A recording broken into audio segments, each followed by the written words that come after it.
नमस्कार छात्रों। हिंदी माध्यम यूपी बोर्ड की सबसे विश्वसनीय और सबसे ऑथेंटिक कोचिंग प्रयागराज की डिजायर पॉइंट पे आपका बहुत बहुत स्वागत है। मैं आपका पंकज गोविंद, रसायन विज्ञान प्रवक्ता। आज रसायन विज्ञान के थोड़ा परिचय कराना चाहूँगा आपसे, कैसे क्या क्या चीज़ें हैं, क्या क्या हमको पढ़ना है, इसके बारे में हम लोग जानेंगे। कक्षा 10 हमने पढ़ा, हमारा रिजल्ट आ गया। कुछ के अच्छे रिजल्ट आए होंगे, कुछ के खराब रिजल्ट आए होंगे। जिन्होंने विज्ञान वर्ग चुन लिया है उनके लिए रसायन विज्ञान एक बहुत ही महत्वपूर्ण विषय है। उनको नीट की परीक्षा देनी है, आईआईटी जेईई की परीक्षा देनी है। अगर आपको इंजीनियर बनना है तो आईआईटी जेईई देंगे, डॉक्टर बनना है नीट देंगे। एक नया कोर्स भी बहुत ट्रेंडिंग में है, बीएससी नर्सिंग, जिसमें रसायन विज्ञान सब में बहुत ही महत्वपूर्ण भूमिका अदा करता है। इसके प्रश्नों का आना, इसको अच्छे से समझना, इसको हल करने की विधियां, सबका एक बहुत ही मूलभूत आधार जो होता है, हम इस प्लेटफॉर्म के माध्यम से आपको प्रोवाइड कराएंगे। आप जानेंगे कि केमिस्ट्री को कैसे पढ़ा जाए, कैसे सॉल्व किया जाए और कैसे जो है उसको कंपटीशन एग्जाम में उतारा जाए।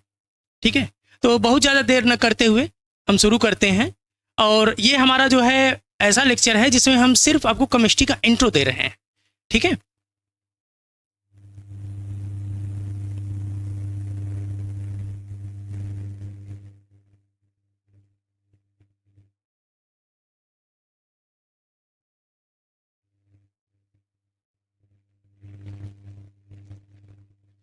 ठीक है।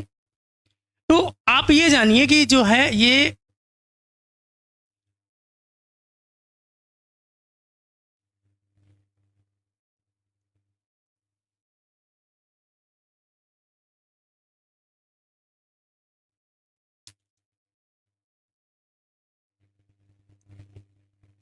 कक्षा 11 का रसायन विज्ञान, और ये सिर्फ एक परिचय है कि रसायन विज्ञान क्या है और क्या क्या हम पढ़ने जा रहे हैं उस संबंध में। तो अगर हम अपने निजी जिंदगी का देखें, सुबह सो के उठें, कुछ लोग चले जाएंगे टॉयलेट, कुछ लोग ब्रश करने लगते हैं, कुछ लोगों को कॉफ़ी पीने की आदत है, कुछ लोगों को जो है गर्म पानी पीने की आदत है। हर चीज, हर क्रियाकलाप किसी न किसी प्रकार से रसायन विज्ञान से जुड़ा हुआ है। हम जो मंजन करते हैं, आपने देखा होगा, कुछ पाउडर के रूप में होता है और कुछ कुछ जो है पेस्ट के रूप में होता है।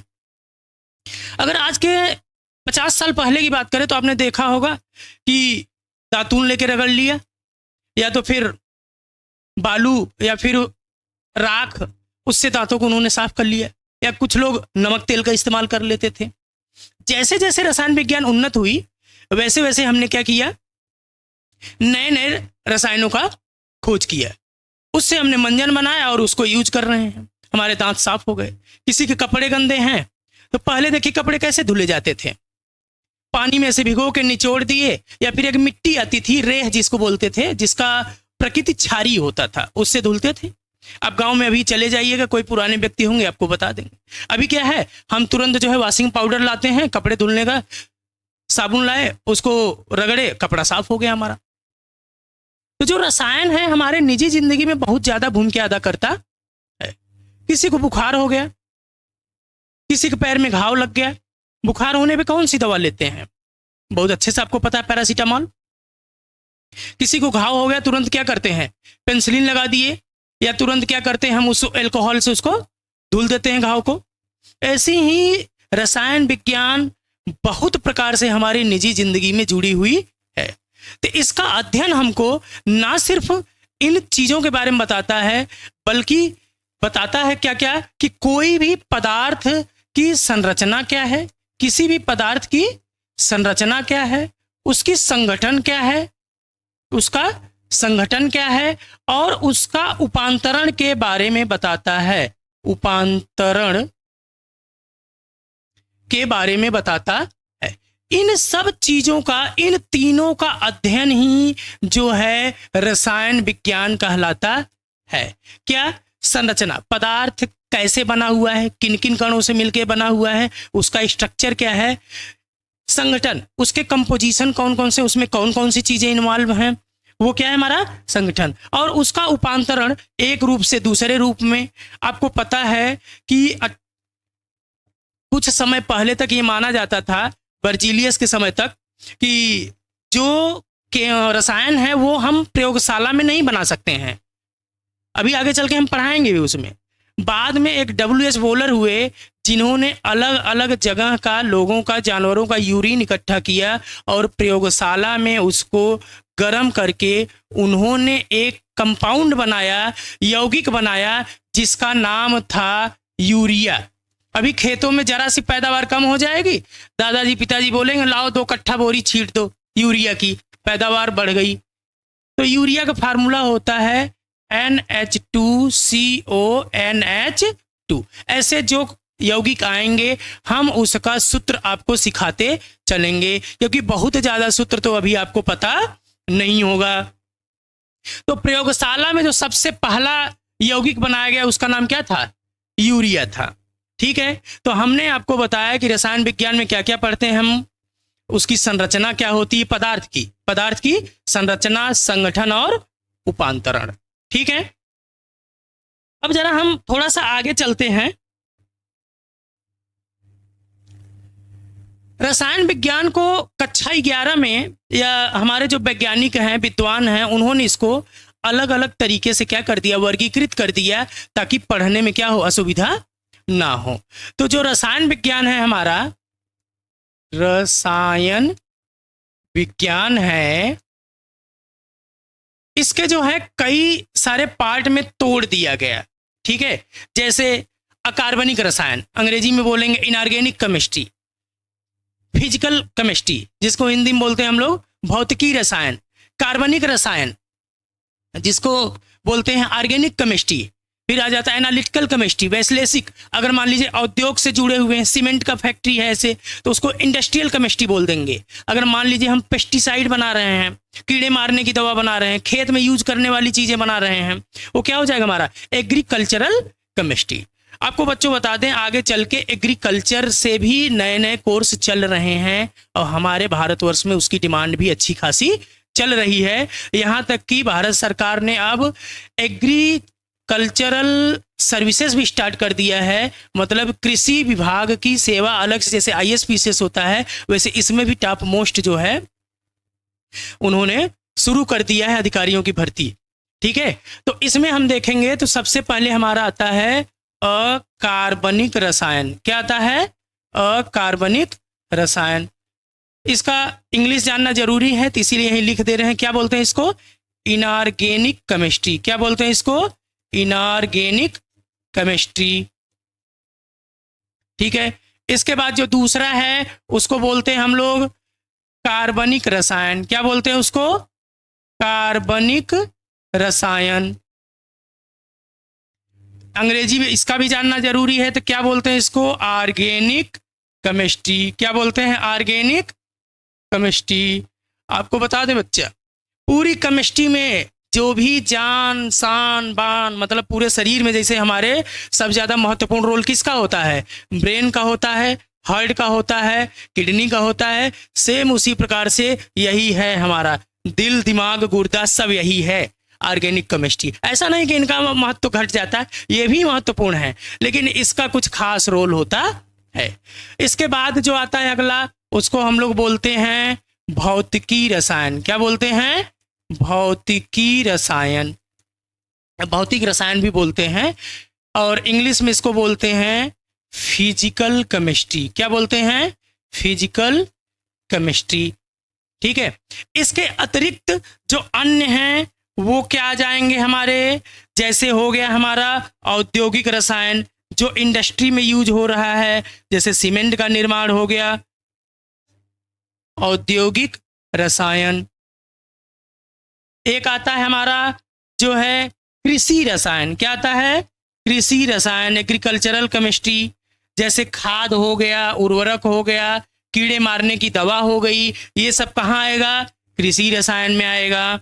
इसके बाद और क्या होता है? मेडिसिनल, औषधि रसायन, जिसमें दवाइयाँ बनाई जाती हैं, औषधि रसायन। अब बच्चों मैं आपको बता दूं कि जितना बी फार्मा, डी फार्मा ये लोग करते हैं तो ये औषधि रसायन के बारे में पढ़ते हैं। औषधि रसायन, नई नई दवाइयों का बारे में पढ़ना, उसकी खोज करना, वो कैसे काम करता है, ये सब कहाँ पढ़ते हैं हम लोग? औषधि रसायन में पढ़ते हैं। इसी तरीके से बहुत सारे क्षेत्र हैं जिसको हम लोग जानते हैं। ठीक है, अब ये हमने बताया आपको रसायन विज्ञान की 3 शाखाएं जो महत्वपूर्ण है, हमको पढ़ना है। कौन कौन सी? कार्बनिक है, अकार्बनिक है, और क्या है हमारा?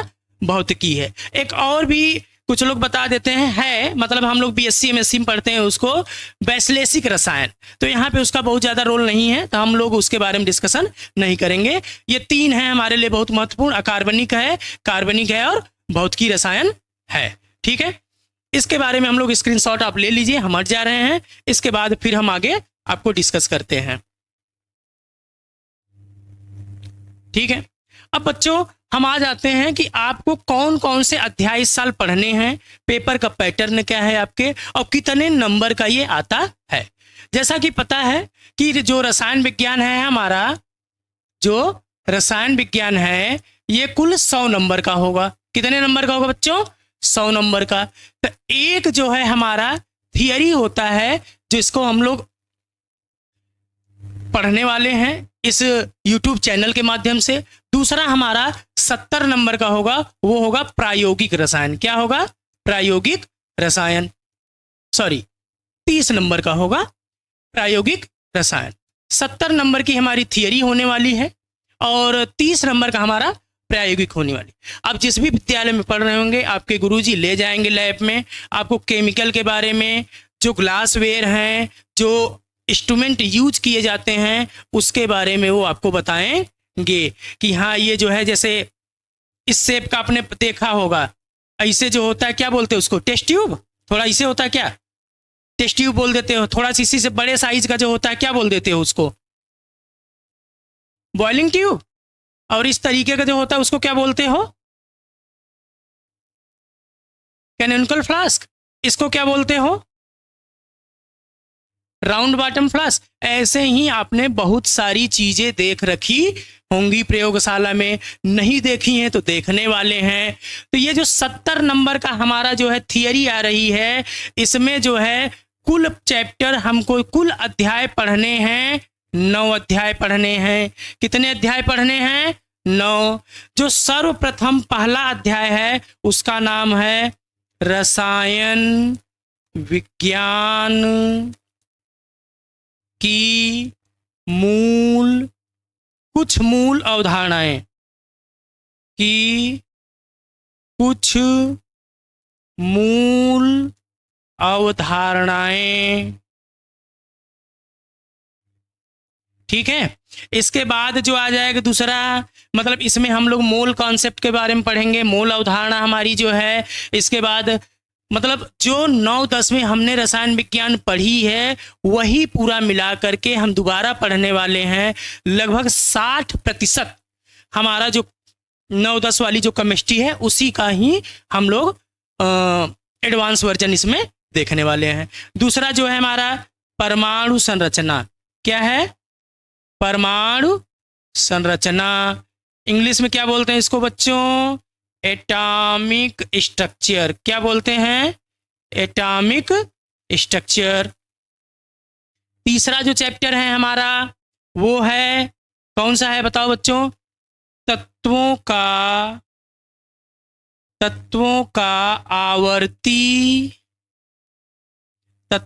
आवर्ती वर्गीकरण।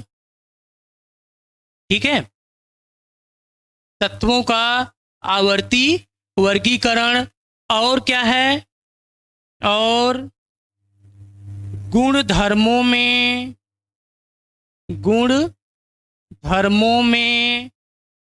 आवर्तिता। गुणधर्म का मतलब उसका जो है आयनिक त्रिज्या क्या होगी, उसका आयनन विभव क्या होगा, इन सब के बारे में।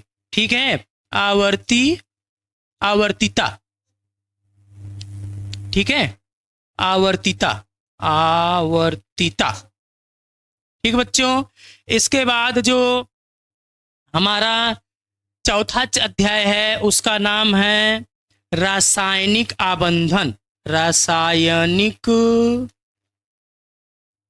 आबंधन तथा और क्या है हमारा आणविक संरचना, आणविक संरचना, ठीक।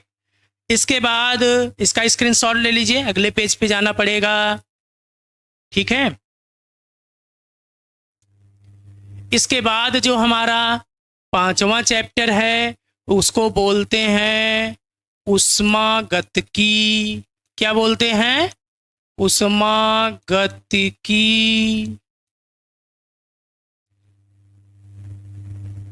ऊष्मागतिकी। और जो छठा है वो है साम्यावस्था, क्या है, साम्यावस्था। साम्यावस्था बच्चों हम दो तरीके की साम्यावस्था पढ़ेंगे, साम्यावस्था हम दो तरीके का पढ़ेंगे।